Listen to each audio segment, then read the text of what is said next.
पस्त जहन के लोग हैं, पस्ती सोचेंगे, पस्ती बात करेंगे। कोई रिलीफ मिल सकेगा इमरान खान साहब को? Not at all, 0%। ये देखें ना, मैं आपको एक बात बताऊं, रियासत में अफराद की कोई वैल्यू नहीं है। रियासत जो है वो ट्रम्प वहाँ बैठ के कनाडा को कह रहा है कि आप हमारे साथ 52वां मुल्क बन जाएं और 52वीं रियासत बन जाएं, और ये इस किस्म की बातें, ये अहमकों की बातें हैं। मैं नहीं समझता कि किसी पॉलिटिशियन को ये ज़ेब देता है किस तरह की बात करें। हाँ, ये इनके लोंडे लपाटे जो मर्जी बोले। पेशावर की एक बड़ी मुलाकात हुई थी, उसके बारे में आप क्या कहेंगे? सर, ये तो बस वो थूक के चाटने वाली बात है। ये हमेशा कहते थे कि जी, अब मैं तो ये सोच रहा हूँ कि ये अपने वर्करों को कैसे फेस करेंगे। यही कहते थे कि ये बस ना ही कुछ बुलवाएं।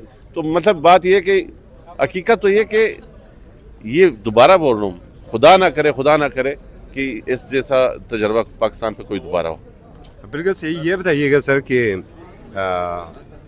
मुज़ाकरात का अमल चल रहा था, आज ज़राए से खबरें ये चल रही है कि कमीशन नहीं बन रहा है, और जब मामला अदालतों में हो तो क्या कमीशन बन सकता है? नहीं बन सकता। देखें, मैं अगेन इस बात के हक़ में हूँ कि अगर दो फरीकों में मसला हो तो किसी बात की वजह से डायलॉग ख़त्म नहीं होने चाहिए। अगर कोई दो फरीक, लेकिन जब एक आईनी इशू आ रहा है कि अगर कोर्ट्स में एक चीज़ चल रहे हैं, तो आप किस तरीके से जुडिशल कमीशन की क़याम की बात कर सकते हैं? हाँ, या तो आप कोर्टों से चीज़ें वापस करें फिर आ जाएं। ये हो नहीं सकता ना कि आप अपने अदालती निज़ाम के ऊपर तो एतमाद का अदम एतमाद कर रहे हैं और वापस उन्हीं जजों के जरिए जुडिशल कमीशन बनवा रहे हैं। तो ये मुतालबे में बड़ा तजाद है। आखिरी सवाल, 190 मिलियन पाउंड की सज़ा के ऊपर क्या कमेंट करेंगे? देखिए, मैं पॉलिटिकल हर केसेस के मैं अगेंस्ट हूँ, लेकिन ये एक हकीकत तो है।